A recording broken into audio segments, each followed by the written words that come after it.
আমি আজকে সাহাব এবং ফিক্স কিভাবে লাগাই তা ভিডিওর মাধ্যমে আপনাদেরকে দেখানোর চেষ্টা করব। প্রথমত বলে রাখি, আমরা যখন সাহাব লাগাই তখন ফ্রেমটি বসাই উপরে নিচ দেখি যে কোন সাইড উপর কোন সাইড নিচ, আর নিচের সাইডে সবসময় আমরা কিছু হোল করে থাকি। হোল করার মাধ্যমে আমরা এগুলা যদিও ভিতরে পানি আসে পানিগুলো বাইর হওয়ার ব্যবস্থা করে রাখি। তো ফ্রেমটি বসানোর পরে প্রথমত আমরা উপরে একটি বোল্ট মারি। বোল্টটি মারার কারণ হলো দেয়ালের সাথে যেন আঁকড়ে ধরে ফ্রেমটি।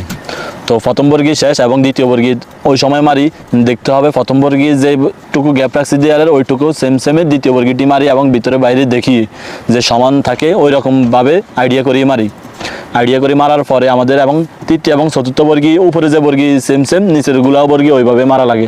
মারার পর আমরা এখন দরফা বসাবো। দরফা বসানোর আগে আমরা কিছু লেস গাছে অথবা স্টিকার থাকে আর কি অ্যালুমিনিয়ামের উপরে, ওই স্টিকারগুলো আমরা সরাসরি যত জলদি পারি তত তাড়াতাড়ি আমরা উঠে দিই।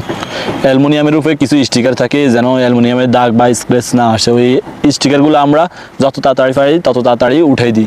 উঠে যাওয়ার পরে আমরা দরফাটি বসাই। প্রথম দরফাটি বসাবো বাইরের সাইড এবং ভিতরে থাকবে শিপ্পা। তো এই প্রথম দরফাটি আমরা বসালাম। বসানোর পরে দ্বিতীয় দরফা সেম বাইরের ভিতরের সাইডে থাকবে এবং বাইরে থাকবে শিপ্পা। সেম আমরা দ্বিতীয় দরফাটিও বসাই দিই। বসানোর পর এবার আমরা চেক করতে হবে আমরা যে লকটি লাগাইছি লকটি বরাবর লাগে কিনা, আসলে চেক করতে হবে। যদি দেখি লকটি বরাবর লেগে গেছে তাহলে প্রথম দরফা ওকে। যদি না লেগে থাকে অথবা মিজান যদি আউট হয়ে থাকে, মিজানের উপরে গ্যাপ অথবা নিচে গ্যাপ থাকে, তাহলে আমরা এগুলা ফ্যাকিং অথবা খেসাবের মাধ্যমে এগুলো আমরা তারতিব করে থাকি। যদি তারতিব হয়ে যায় প্রথমটা এবং দ্বিতীয়টা সেম ওইভাবে চেক করি। যদিও প্রথমটা এবং দ্বিতীয়টার সাথে অনেক সময় নাও লেগে থাকে বা মিজান বরাবর হয় না, কিন্তু 19-20 হলো চলে, সমস্যা নেই, কিন্তু লক লাগতে হবে মার্স। তো আমরা লকটি লাগাই। লকটি লাগানোর পরে আমরা এবারে দেখি যে আর কি বাকি আছে।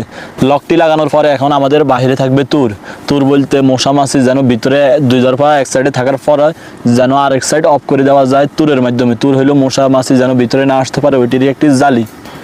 আর তুরটি লাগানোর কারণ অনেক কিছু, যেমন আপনার মশা মাছি ধরি অনেক কিছু আর ভিতরে আসতে পারে না, ঘরের ভিতরে আসতে পারে না। তুরটি লাগানোর পরে এবার আমাদের কাজ হলো শেষ ফিনিশিং, তা হলো সিলিকন মারা। আর সিলিকন মারা অনেকে চাইলেও পারে না, আর কেউ নতুন আইলেও কাউকে দেয় না সিলিকন মারা। মূলত সিলিকন মারতে হলে আপনার অনেকটাই দক্ষতা লাগে। আর এই সিলিকন মারা নিয়ে আমি কত কথা শুনছি বসের কাছ থেকে যে তুই সিলিকন মারতে আলস না, এইভাবে মারস দেয়াল নষ্ট করি আলস। আর এই সিলিকন মারাটা অনেকটাই দক্ষ লাগে, যে চাইলে কেউ কারোকে এভাবে দিয়ে দিব না সরাসরি সিলিকন মারতে। তাই অ্যালুমিনিয়ামের কাজ করতে গেলে, থাইয়ের কাজ করতে গেলে আপনাকে অবশ্যই কিছু না কিছু জানতে হবে আগে এবং পরে। অথবা আপনি কোনো কাজের সাথে যদি অ্যালুমিনিয়াম এবং থাই কাজ করে থাকেন তাহলে আপনার জন্য সহজ এবং সুবিধা হবে। খালাস আমরা যখন সিলিকন কমপ্লিটলি মারি দিই তাহলে সিলিকনটি বরাবর মাশাআল্লাহ অনেক সুন্দর হয়েছে এবং পরবর্তীতে আমরা যাই ফিক্সে। সেম একই কাজ করতে হবে, উপরে নিচ দেখে